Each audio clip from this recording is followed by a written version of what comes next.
Bonjour à tous et bienvenue sur cette nouvelle guidance. Aujourd'hui, on va voir les énergies que je capte en guidance. Alors,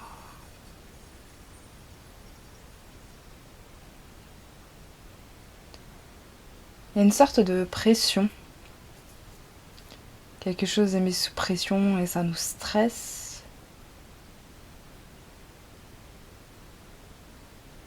Une sorte de tiraillement intérieur.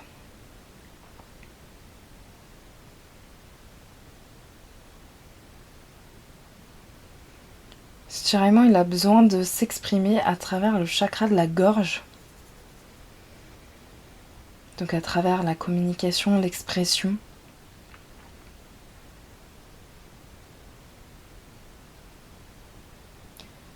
Il a besoin d'une certaine rondeur, une certaine douceur dans cette manière de communiquer. Mais je sens voilà, que la cocotte minute est un peu sous pression. Qu'il y a des choses, des non-dits ou des choses qui ont vraiment besoin de se libérer, de prendre leur envol. Je vois l'image d'un papillon.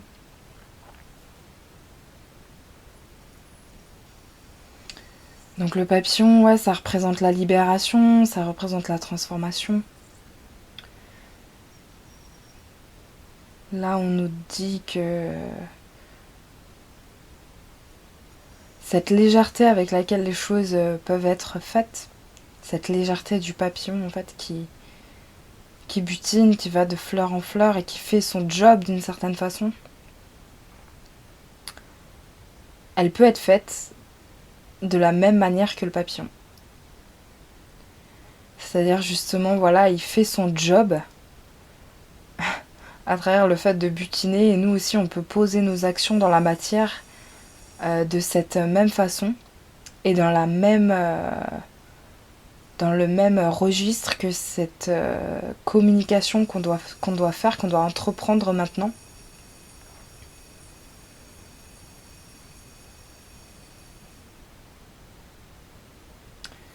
Il y a un déséquilibre qui se crée, qui est maintenu depuis un moment déjà, qui est là depuis un moment.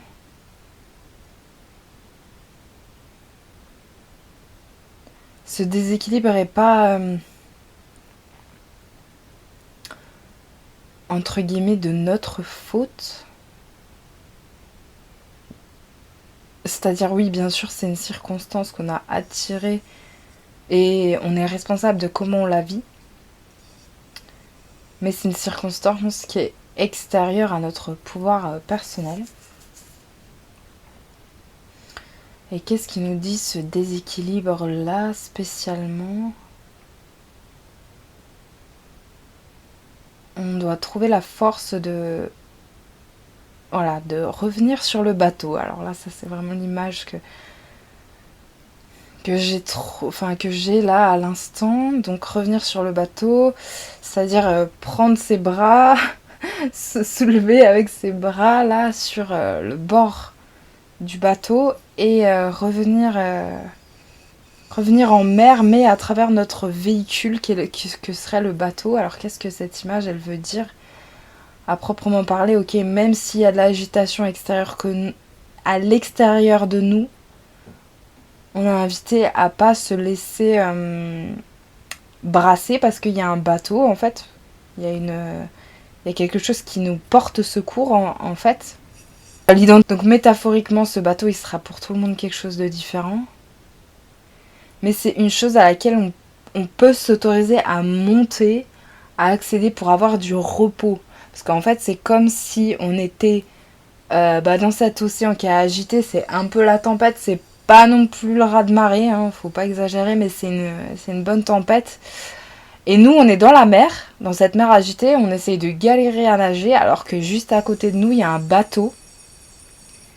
Et que oui, ça nous demande des efforts de nous agripper sur le bord et de remonter et de s'accrocher à ce bateau, mais pas moins que de rester dans la mer au final.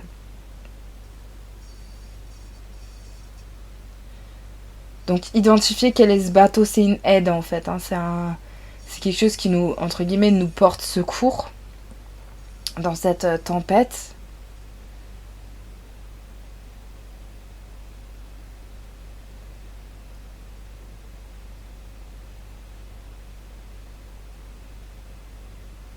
C'est quelque chose qui va nous emmener vers des eaux plus tranquilles.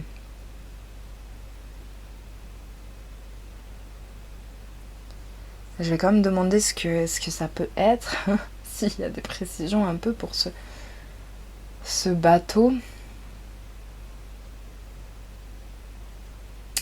On me dit que c'est moins relationnel qu'une... Ouais, c'est pas forcément sous la forme d'un ami qui nous tend la main, avec qui on discute, etc.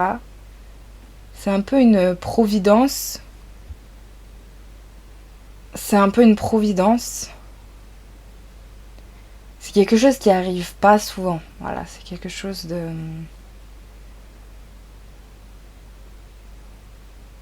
Ça, c'est bien à préciser, c'est que même si vous rentrez dans le bateau et que vous êtes quand même plus confortable, la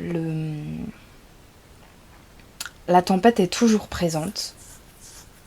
Le bateau vous dirigera à bon port et vous aurez de quoi vous reposer dans le bateau, mais faut pas s'attendre à ce que l'accalmie se fasse tout de suite. Il faut que le bateau il fasse quelques kilomètres, que le temps que l'eau coule sous les ponts d'une certaine façon.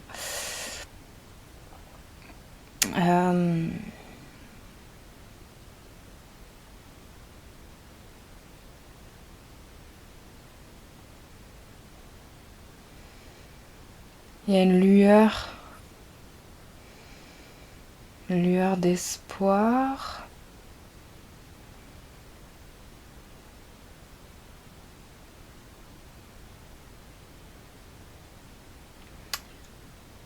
C'est comme je vois un espace très calme, très silencieux, vide, dans lequel on voit presque la poussière voler dans la lueur des fenêtres, etc. Peut-être la présence d'un chat. Je sais pas, en tout cas c'est un calme. Un peu comme le calme avant un... Le calme qui symbolise la paix, qui symbolise la sérénité. Voilà, le calme qui est pas...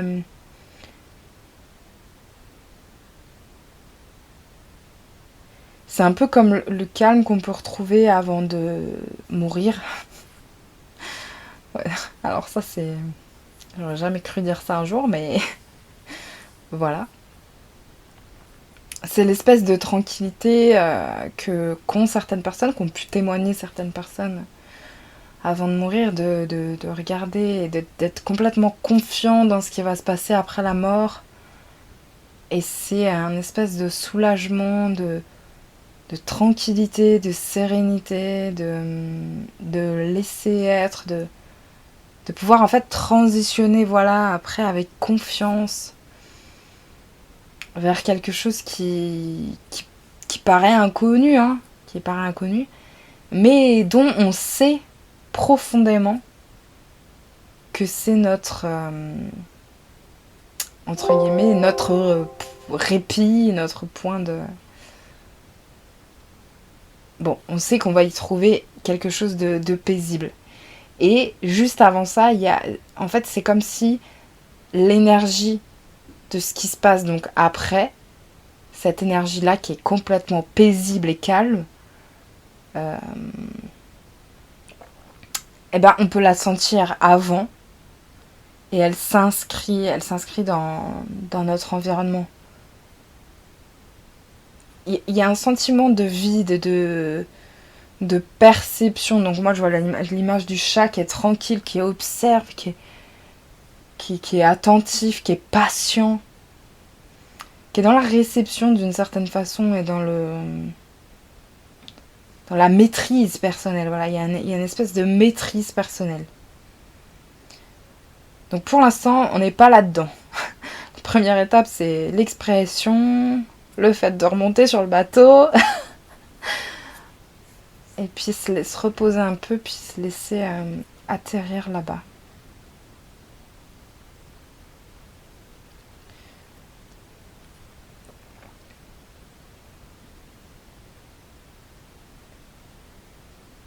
Là, on nous enseigne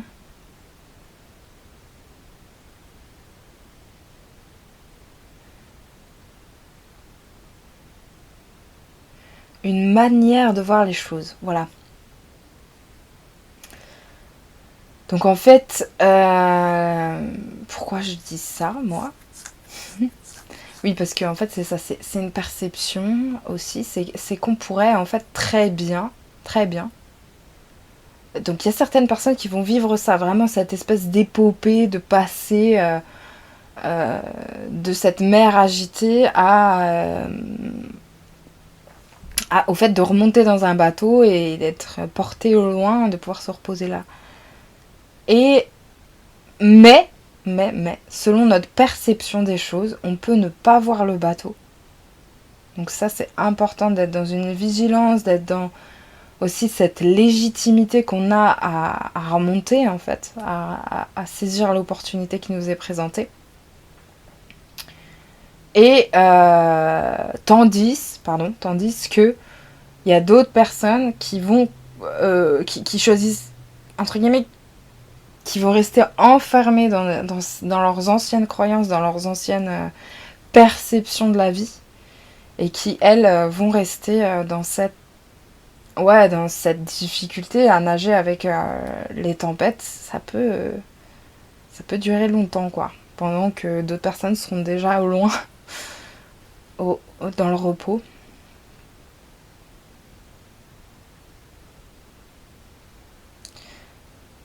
En sachant que le repos n'est pas éternel. Ce qui est éternel,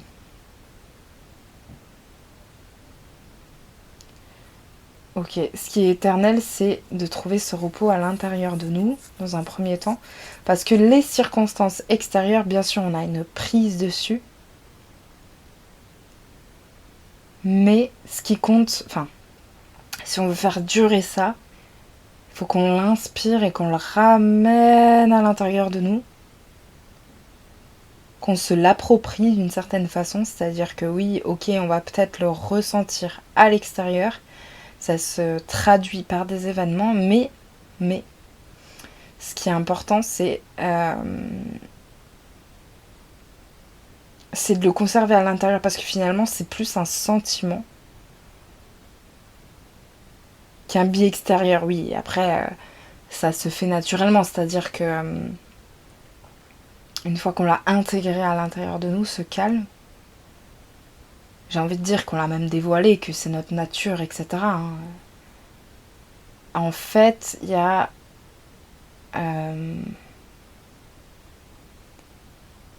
ça va faire qu'on va générer des circonstances et des situations qui seront en résonance avec ça également.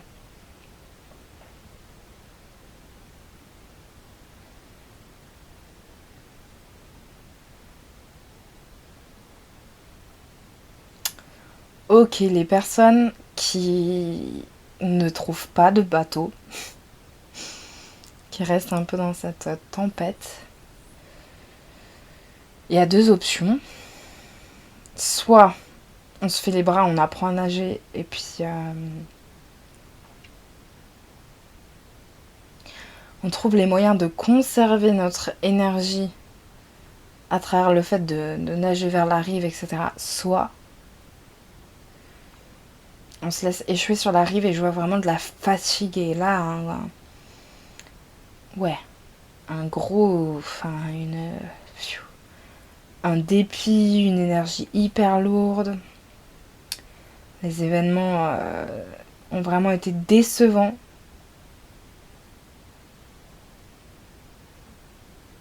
On est déçus, voilà, par ce qui s'est passé.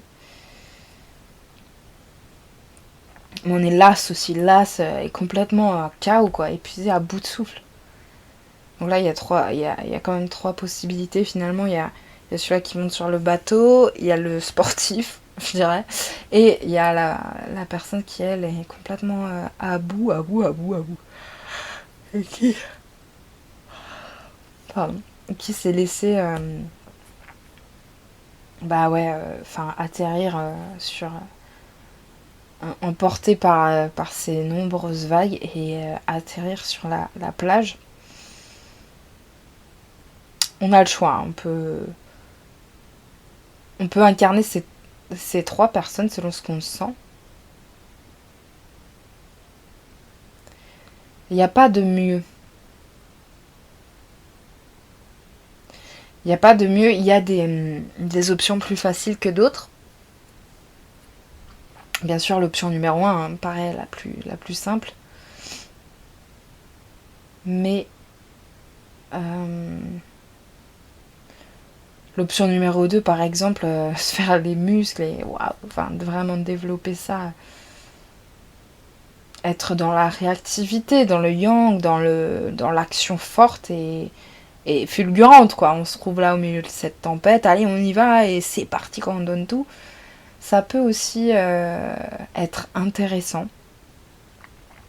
en termes de renforcement, j'ai envie de dire musculaire. Donc là, dans la métaphore, ça serait un espèce de comment dire, de mentalité, de mindset, quoi. Mais dans ça, voilà, il y a une limite quand même pour les personnes qui font ce choix-là d'être dans cet entraînement à la dure, là. Il y a une limite dans le sens où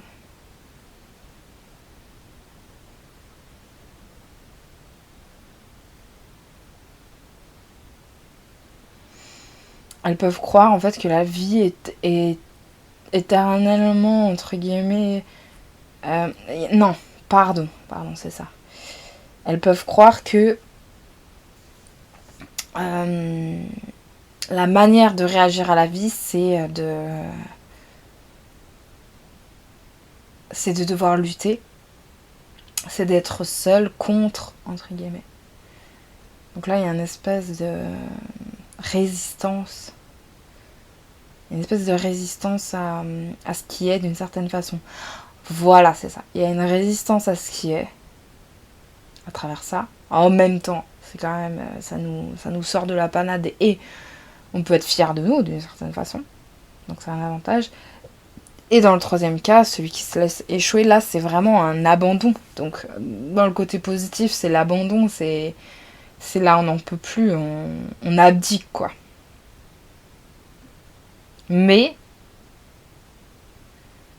voilà, ça peut nous créer un espèce de truc de ras-le-bol, mais ras-le-bol, quoi. Et de dégoût, quoi, de la vie, de ces épreuves qui s'enchaînent, etc. Donc c'est pas très joyeux. Faut dire ce qui est. C'est pas très joyeux. Dans tous les cas, cette tempête nous amène à un point zéro.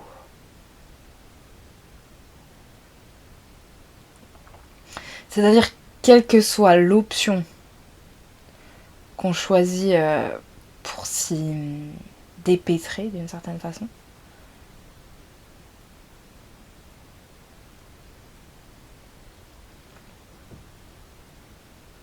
il y a un reset, quoi. Il y aura un avant, un après. Un avant, un après cet événement qui est extérieur à nous, donc ça peut impacter pas mal de gens, pas mal de monde. On verra ce que c'est. Est-ce que c'est en lien avec les actualités ?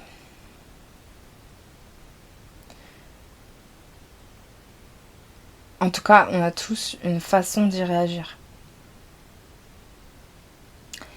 La question, ça va être judicieux de poser la question. C'est ce que la première personne a matérialisé ce bateau ? La réponse est oui. Il y a des rendez-vous. Hein. Il y a des rendez-vous dans l'existence. Ok, donc au cœur du chaos, il y a aussi des super opportunités.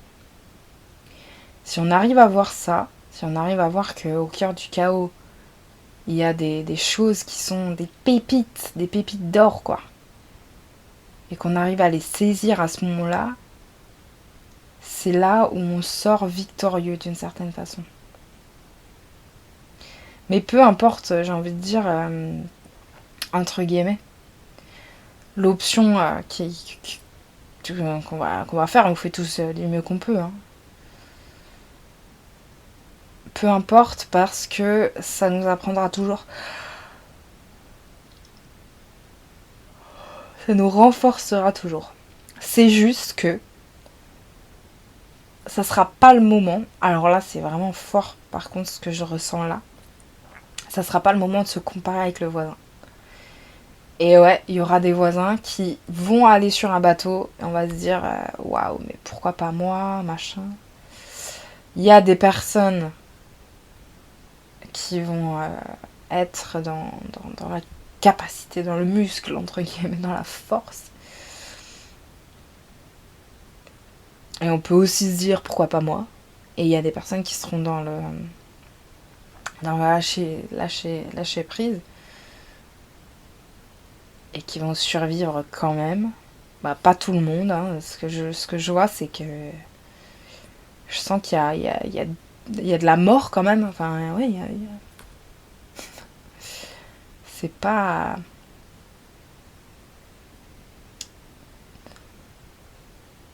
Ouais, les roseaux fragiles ne tiendront pas.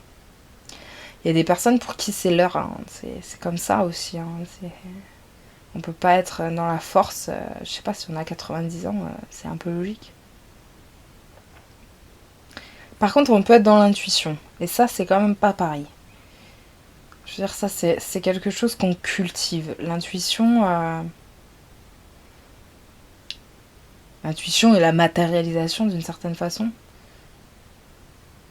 En plusieurs aspects. Donc là, voilà, ça c'est s'autoriser d'une certaine façon à ce que le meilleur arrive pour nous, hein, bien sûr.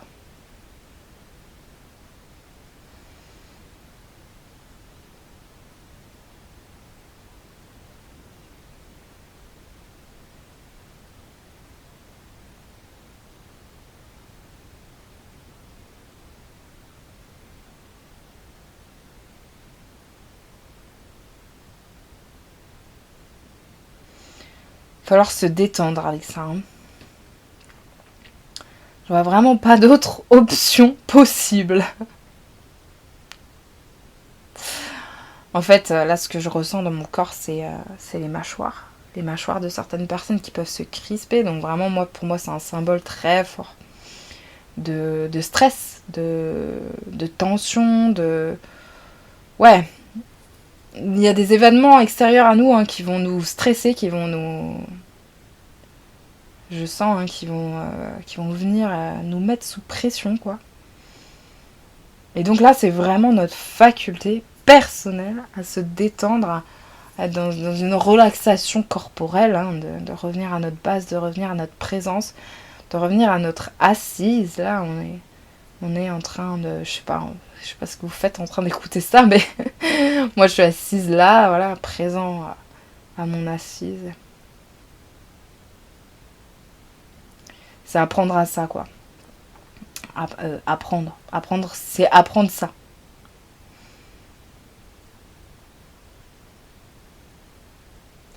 Bien sûr, hein, c'est l'apprentissage de toute une vie. Je veux dire, voguer entre les flots, entre les waouh, tout va bien, super opportunité, waouh, ça fait le flop, j'ai un accident, j'ai une ruine, j'ai un truc.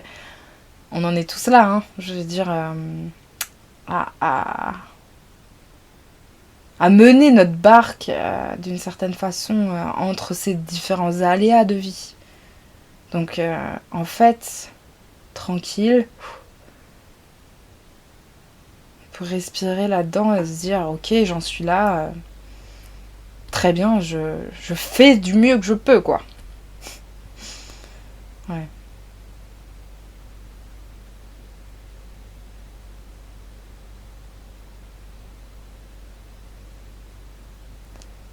C'est tout bête, hein, mais Est-ce qu'on peut arriver à détecter, la question c'est ça, est-ce qu'on peut arriver à détecter l'espace en nous qui est plutôt dans la peur ou qui est plutôt dans la confiance, malgré les événements, hein, parce que en fait c'est pas les événements qui traduisent ça. Bien sûr, ils aident pas forcément, ça j'en doute pas, mais c'est un sentiment intérieur. Donc chaque circonstance, chaque situation extérieure, peu importe qu'est-ce qu'elle est, nous invite à ça.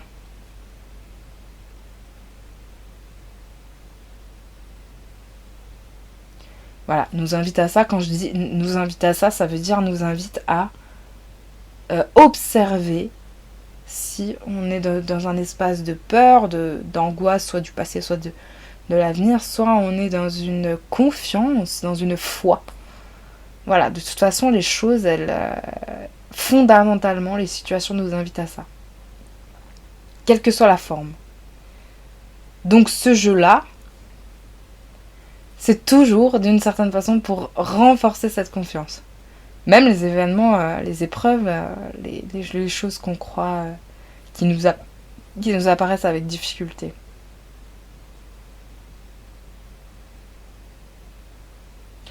Là, ce que je reçois, c'est des personnes qui vont dire oui, c'est bien beau, mais dans l'application, c'est comment? Bah, c'est en fait, voilà, j'ai vraiment envie de donner l'image du jardin. Ça se cultive tous les jours. Et ce que tu mets dans ton jardin en termes d'énergie va être rendu à un moment donné en termes de récolte. Donc c'est le même principe en fait, c'est exactement le même principe. C'est-à-dire ce que tu mets en termes d'introspection pour toi-même, et bon, je m'inclus dedans, on va récolter ce qu'on sème, quoi. Voilà, tout simplement. Donc là, ne laissons pas notre ego dire oui, mais moi j'ai déjà fait tout ça, nanana, j'en ai un peu marre de travailler sur moi, mais en fait, c'est pas du travail sur nous. Hein. L'introspection, c'est arriver à détecter les vieilles habitudes, comment on se situe dans cette présence et observer, dire ok, j'ai cette pensée, ne pas la juger, ne pas culpabiliser parce que je sais pas quoi, on n'est pas bien aujourd'hui ou quoi. C'est se détacher de ça et dire ok, j'avance, je reviens à moi, je fais du mieux, ok, bon bah j'ai fait du mieux que je peux. Et des fois le mieux que je peux, bah voilà, il n'est pas tout à fait comme on espère. Mais cessons de culpabiliser car nous empirons la chose.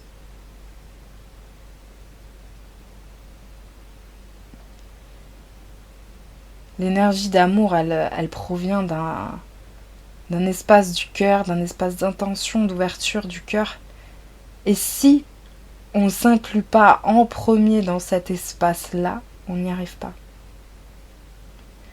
Si on ne s'inclut pas dans le fait de dire ok, bon bah, je suis pas parfaite, je traverse telle ou telle chose, il y a telle ou telle chose que je peux améliorer, bon ok, mais bon, je fais au mieux. Si on n'est pas doux envers nous-mêmes, on n'arrivera pas à redonner ça à autrui.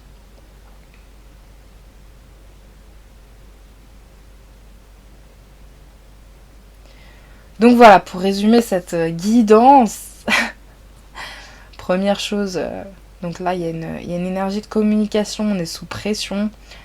Évitons d'être dans l'explosif, dans la colère, de projeter notre colère envers autrui, etc. Ensuite, il y a vraiment une tempête qui arrive, qui est généralisée à beaucoup de gens. Je sais pas ce que ça peut être. Est-ce que c'est une grosse maladie? Est-ce que c'est quelque chose qui nous touche à un niveau émotionnel tous? Ou est-ce que... Bon, bref, on verra.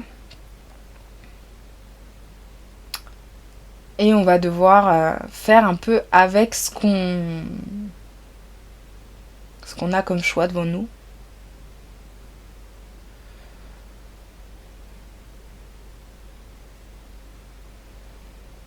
Voilà.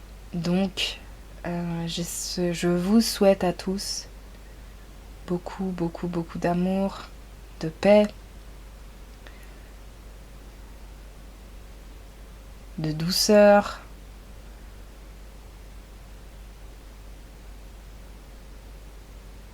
Ouais, je vous souhaite d'arriver à cet endroit-là que j'ai vu, de vide, de calme, avec le chat là, magnifique. Si vous voulez vous connecter à un chat, je pense que c'est le bon moment. Bon, voilà. Bisous à tous, à bientôt.